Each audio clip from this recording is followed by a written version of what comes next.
जब हम लोग ने इन्वेस्टिगेशन किया पता चला कि ये लड़कियां जो है जब घर से निकली हैं तो किसी ऑटो पे यूज नहीं किए हैं। बाद में अनुसंधान में ये आया कि ये आल्टो कार से निकली हैं। क्या करने गया था, वह कर्नाटक का रहने वाला है, वो हैदराबाद में काम करता है और इनसे संपर्क में था। लड़कियों ने इतना बात स्वीकार किया कि जो ऑडियो उन्होंने बनाया था वो जब इसके बहकावे में बनाया था और उसमें उनके साथ ऐसी कोई बात नहीं हुई थी कि उन्हें कोई जबरदस्ती दे जा रहा है। नमस्कार, इस जी न्यूज देख रहे हैं आप और मैं हूं आपके साथ गौरी रानी। राजधानी रांची के हिंदपीढ़ी से गायब दो सगी बहनों को आखिरकार रांची पुलिस ने 2000 किलोमीटर दूर जाकर खोज निकाला है। आपको बताऊं कि लगभग एक हफ्ते से ये दोनों बहनों का कोई सुराग नहीं मिल पा रहा था। दोनों सगी बहनें हिंदपीढ़ी की रहने वाली थी और दोनों आधार कार्ड सुधरवाने को लेकर अपने घर से निकलती हैं और मंगल टावर काटाटोली पहुंचती हैं और ऑटो में बैठकर अपने पिता को फोन करती हैं और कहती है कि उनका अपहरण हो गया है और छोटी बहन को मार दिया है। जिसके बाद आनन फानन में उसके पिता पुलिस थाने पहुंचते हैं, जिसके बाद कार्रवाई तेज हो जाती है। इसके बाद झारखंड की सियासत भी गर्म हो जाती है। खुद सरकार में मंत्री इरफान अंसारी हिंदपीढ़ी पहुंचते हैं और पीड़ित परिवार से मिलकर आश्वासन देते हैं कि खुद इस मामले को सीएम हेमंत सोरेन देख रहे हैं और सभी पुलिस पदाधिकारियों को यह निर्देश दिया गया है कि 48 घंटे के भीतर रांची पुलिस दोनों सगी बहनों को खोज निकाले। ऐसे में बताओ कि अपने ही प्रेम प्रसंग के मामले में ये दोनों सगी बहनें किडनैप हुई, कैसे प्लानिंग की है, इसका खुलासा रांची एसएसपी चंदन कुमार ने कर दिया है। आप सुनिए ये चौंकाने वाला खुलासा कि कैसे ये दो सगी बहनें रांची से कर्नाटक पहुंच गई अपने प्रेमी के साथ। हिंदपीढ़ी से एक व्यक्ति के द्वारा सूचना दी गई कि उनकी दोनों लड़कियों का अपहरण हो गया। उन्होंने बताया कि वे जो है काटाटोली में मंगल टावर है, वहाँ आधार कार्ड सुधरवाने के लिए निकली थी, पर रास्ते में से उस लड़की का फोन आया और फोन में उसने बताया कि उसे ऑटो वाला उसके साथ जबरदस्ती कर रहा है और एक तरह से उन्हें किडनैपिंग करके ले जाएगा। दोबारा भी जो उनका ऑडियो आया उसमें था कि वो किसी जंगल में फंसी हुई है और वहां से उन्हें ट्रक का लाइट दिख रहा है। इस तरह की बातें आई जो बिल्कुल अपहरण की कहानी को बता रहा था। इस बात पर जो है एक एसआईटी सीपीएसपी के नेतृत्व में मैंने गठित किया, जिसमें कोतवाली डीएसपी, सीपी डीएसपी, हमारे तकनीकी सेल के पदाधिकारी और बहुत सारे ऑफिसर, जिसमें हिंदपीढ़ी के पदाधिकारी और अन्य थाना के पदाधिकारी शामिल थे। और पूरी टीम ने बड़ी मेहनत और लगन से रात भर जो है जंगल पहाड़ जो भी संभावित लोकेशन थे उसको सर्च किया। इस सर्च के दौरान जो भी इनपुट था उसके आधार पर किया गया, लेकिन जो निष्कर्ष है वो फलाफल हम लोग का शून्य रहा। फिर जब हम लोग जो है अनुसंधान करना शुरू किए और हमारी टीम ने काफी दक्षता से सीटीएसपी के नेतृत्व में इस कांड का अनुसंधान किया और जब अनुसंधान में बातें परत दर पर खुली तो लगा कि अपहरण की बात सही नहीं है संभव। उसके बाद जब हम लोग ने इन्वेस्टिगेशन किया पता चला कि ये लड़कियां जो है जब घर से निकली हैं तो किसी ऑटो का यूज नहीं किए हैं।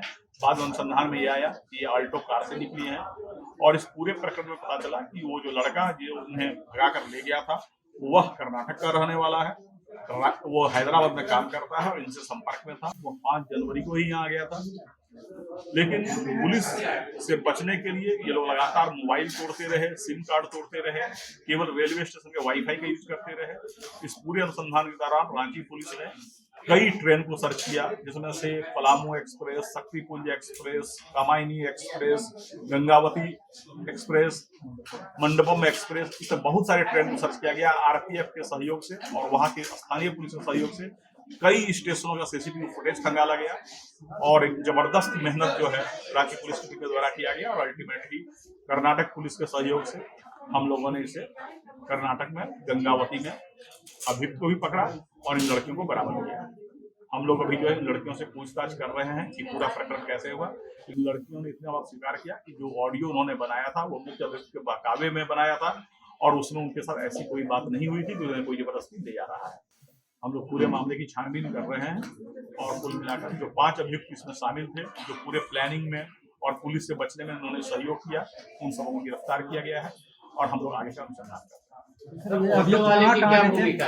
अभियुक्त कहाँ से है सर, कहाँ के लोग हैं? अभियुक्त एक जो है वो कर्नाटक के रायचूर जिले का है, जो मुख्य अभियुक्त है मोहम्मद इस्माइल। इसके अलावा हिंदपीढ़ी के 2 अभियुक्त हैं। इसके अलावा एक चित्रपुर का अभियुक्त है और एक गढ़वा नगर उटारी का अभियुक्त है। सर जैसे लास्ट लोकेशन और मांझी था और मांझी के बाद ये लोग इसी ऑल्टो कार से कि कर्नाटक जो गए थे। अब अनुसंधान से क्लियर हुआ है, ऑटो से कहीं नहीं गए थे, ये ऑल्टो कार से निकले थे। और पूरे अनुसंधान से यह क्लियर हुआ कि यहाँ से चितरपुर से फिर कोडरमा से गया से दूधी से बनारस से नागपुर से गंगावती कर्नाटक गया। तो लड़कियां जब मन से निकली तो आखिर उससे किडनैपिंग का शक क्यों दिया गया? नहीं, अभी जो है लड़कियां मन से निकली है या वो किसी दुष्प्रभाव में बोल रही हैं, जब तक लड़कियों को हम लोग काउंसलिंग करके उन्हें परफेक्ट नॉर्मल कंडीशन में नहीं ले आए तब तक कुछ भी कहना प्रीमेच्योर होगा। और दूसरी बात की, जिस तरीके से पूरे प्रकरण को रचा गया, झूठी बातें फैलाई गई, लड़कियों को लगातार उनके गार्जियन की कस्टडी से बाहर ले जाकर लगातार ट्रेन पर ट्रैवल कराया गया, ये अपहरण की बात है। सर, जो ऑटो चालक है जिसके बारे में वायरल हो रहा था, या उनका कहना है कि मेरा मान सम्मान को ठेस पहुंचा, मेरे से कोई ये भी नहीं लिया गया और उसका वायरल किया गया, हमको बदनाम किया, जिससे वो ऑटो वालों पर भी जो है विश्वास कम हुआ लोगों का। इस तरह उस बात की हम लोग छानबीन करेंगे, उस प्रकरण पर क्या क्या कार्रवाई। अभी हम लोग का मुख्य ध्यान अनुसंधान पर केंद्रित था, बाकी जो बातें फैली और अफवाह फैली उसके बारे में हम लोग अलग से छानेंगे। सर वापस लाने में कितने का सहयोग रहा? वापस लाने में हमारी एसआईटी की टीम वहां गई थी और मामले की गंभीरता को देखते हुए हमने पूरी एसआईटी को एरोप्लेन से कर्नाटक भेजा और पूरे अभियुक्त और जो लड़कियां बरामद उन सबको हम लोग एरोप्लेन से लाए ताकि मामले में कोई विलंब न हो, क्योंकि बहुत तरह की भ्रांतियां फैल रही थी और शहर में एक अलग तरह का वातावरण पैदा हो रहा है। जिस तरह से ये लोग सोची समझी ये प्लानिंग के तहत ये कार्य की है, पुलिस को गुमराह किया गया, गार्जियन को गुमराह किया गया, उसके लिए भी कानूनी प्रावधान है और वैसा लगे तो कानूनी प्रावधान में उसमें कार्रवाई करेंगे। सर राज्य के मुख्यमंत्री हेमंत सोरेन इसमें संज्ञान है। माननीय मुख्यमंत्री का शुरू से निर्देश था कि इस कांड को उच्च प्राथमिकता दी जाए और किसी भी तरीके से सबसे पहले लड़कियों को बरामद किया जाए, और माननीय मुख्यमंत्री के निर्देश के आलोक में ही मैंने एसआईटी का गठन किया था और एसआईटी ने काफी अच्छा काम किया।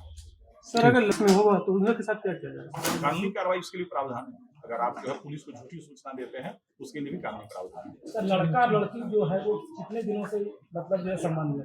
वो उनके आपसी संबंध के बारे में अभी कुछ भी कंक्लूसिवली कहना उचित नहीं होगा। हम लोग उस बिंदु पर छानबीन कर रहे हैं, बरामदगी हो गई है, बाकी बिंदुओं पर हम जब पूरी तरह से निष्कर्ष पर पहुंचेंगे तब बताएंगे।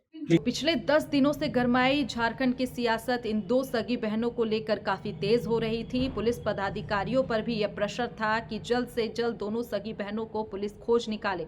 आखिरकार पुलिस ने इन दो सगी बहनों को कर्नाटक से खोज निकाला है। खुलासा किया कि कैसे दो सगी बहनें खुद की किडनैपिंग का प्लान करती हैं। फिलहाल इस खबर में इतना ही। मुझे दीजिए इजाजत। नमस्कार।